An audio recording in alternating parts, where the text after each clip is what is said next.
तुम्हा सगळ्यांचं या पार्ट 3 टेन्समध्ये स्वागत आहे आणि धन्यवाद तुम्ही दिलेल्या प्रतिसादाबद्दल. आपले 150 सबस्क्रायबर कंप्लीट झालेले आहेत. आजचा जो पार्ट आहे तो प्रेझेंट कंटिन्यूअस टेन्स कसा असतो यावर अवलंबून आहे. या अगोदर आपण टेन्सचे 2 भाग रिलीज केले आहेत. ते जर तुम्ही बघितले नसाल तर कृपा करून ते बघा. हे जे प्रतिकात्मक दृश्य तुम्हाला समोर दिसत आहेत की या मुली सायकल चालवत आहेत, ह्या काय करतायत, यांची क्रिया कशी चालू आहे, कंटिन्युअस चालू आहे. यालाच आपण काय म्हणतो, प्रेझेंट कंटिन्युअस टेन्स म्हणतो. या कधी चालवत आहेत सायकल, सध्या चालवत आहेत, now at this point of time त्या सायकल चालवत आहेत, म्हणून याला आपण काय म्हणतो, प्रेझेंट कंटिन्युअस टेन्स. चला तर मग आपण पुढे वळूया.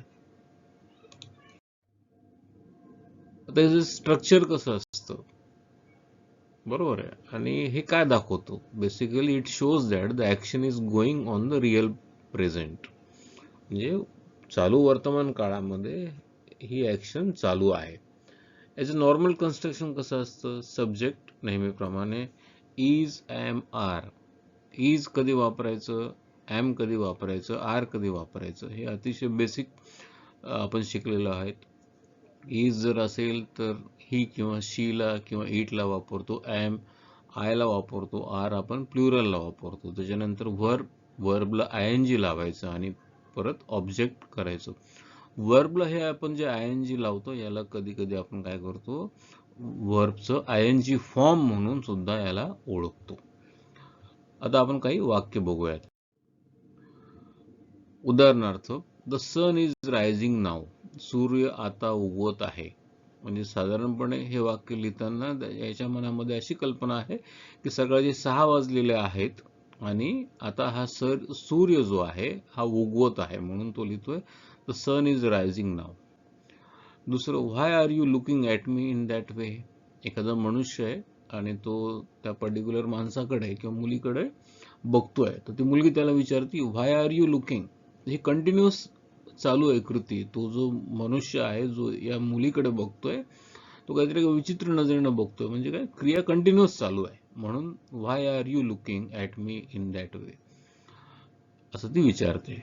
यातनं काय दर्शवलं जातं, इमिजिएट प्रेझेंट दाखवलं जातं की नाव सध्याच्या घडीला. मध्ये तुम्ही जुनं दूरदर्शन जर बघितलं असेल तर त्याच्यामध्ये तो अतुल सिरीज करायचं, आत्ता, ताबडतोब, या क्षणी.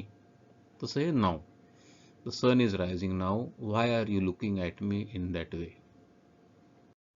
दुसरं, हा कंटिन्युअस टेन्स वापरून आपल्याला काय होतं, प्लॅन, आपला जो काही फ्युचर प्लॅन्स आहेत किंवा प्रोग्राम्स आहेत हे याच्यामध्ये दर्शवले जातात. उदाहरणार्थ, I am going to enjoy a serial on TV this evening. या संध्याकाळी मी काय करणार आहे, टीव्हीवरची एक सिरियल बघणार आहे. आय एम गोइंग टू, प्रत्यक्ष क्रिया इथं होत नाहीये, तो करणार आहे, म्हणजे हे त्याचा प्लॅन आहे किंवा प्रोग्राम आहे.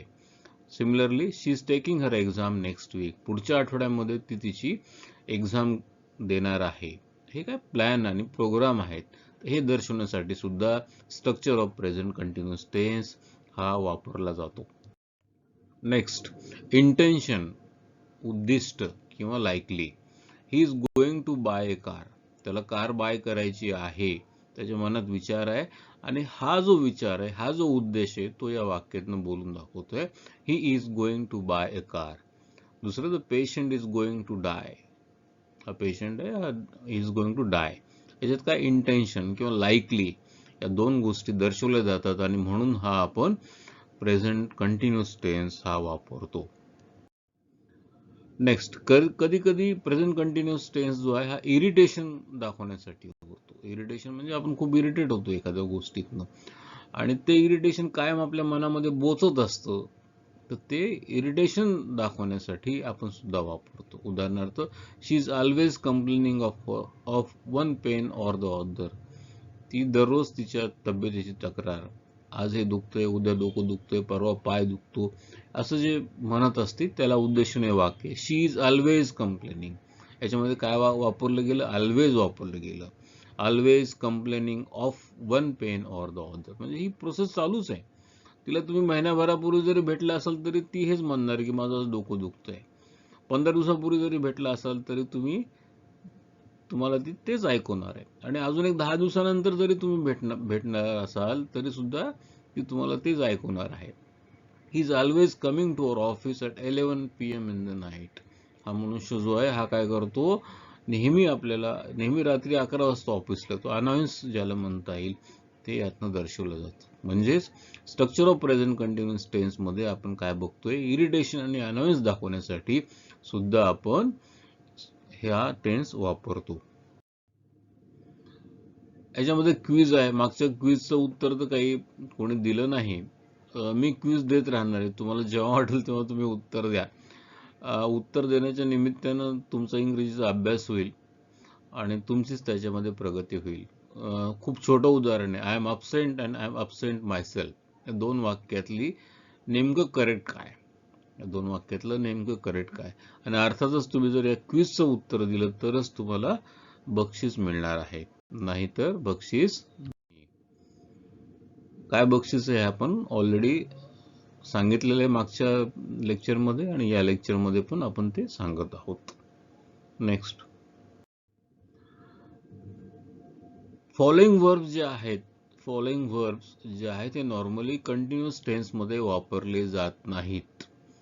वर्ब्स ऑफ सेन्सेस, आपल्याला वेगवेगळ्या जाणीवा ज्यातनं होतात असे वर्ब, उदाहरणार्थ see, hear, smell, notice, recognize, या वर्बला नॉर्मली आयएनजी लागत नाही.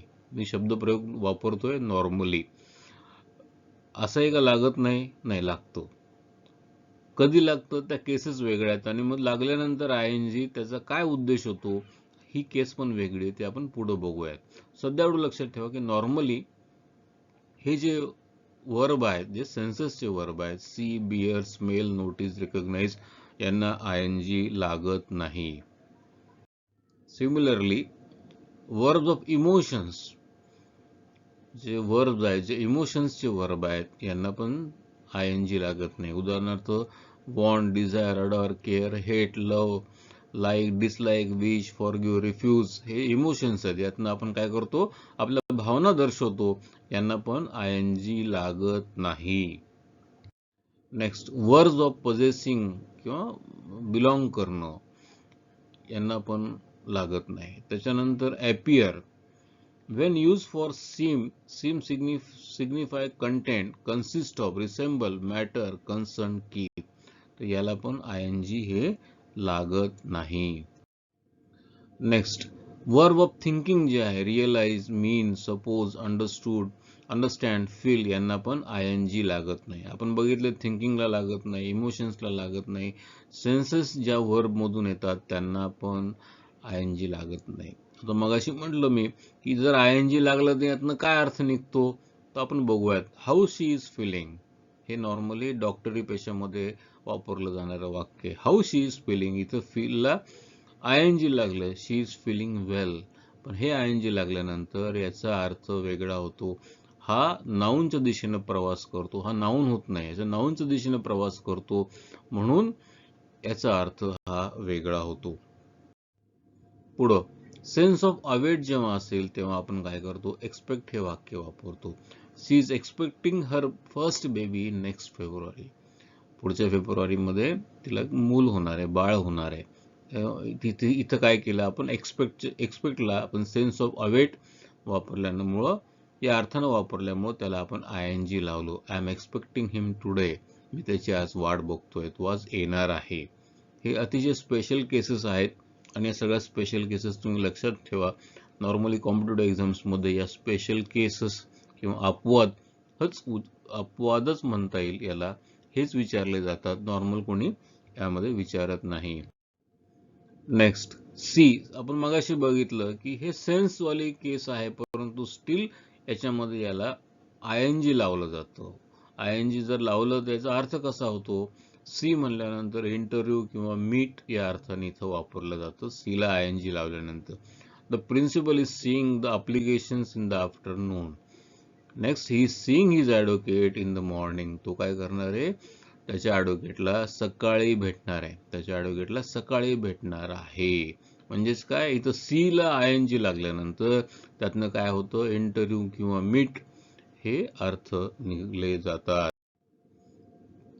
आता थिंकला जर आपण ING लावलं, हे थिंक परत काय झालं, सेन्सवाली केस झाली. तर what is the thinking about, किंवा he is thinking about yesterday's party.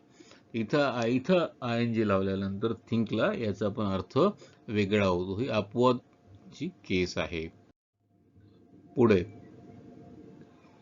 याच्यामध्ये अफर्मेटिव्ह जर असेल तर कसं होतं, subject plus is, am, are, V, ING आणि ऑब्जेक्ट.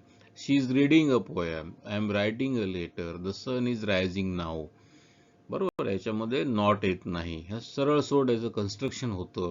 कसं, she is reading a poem, I am writing a letter, the sun is rising now.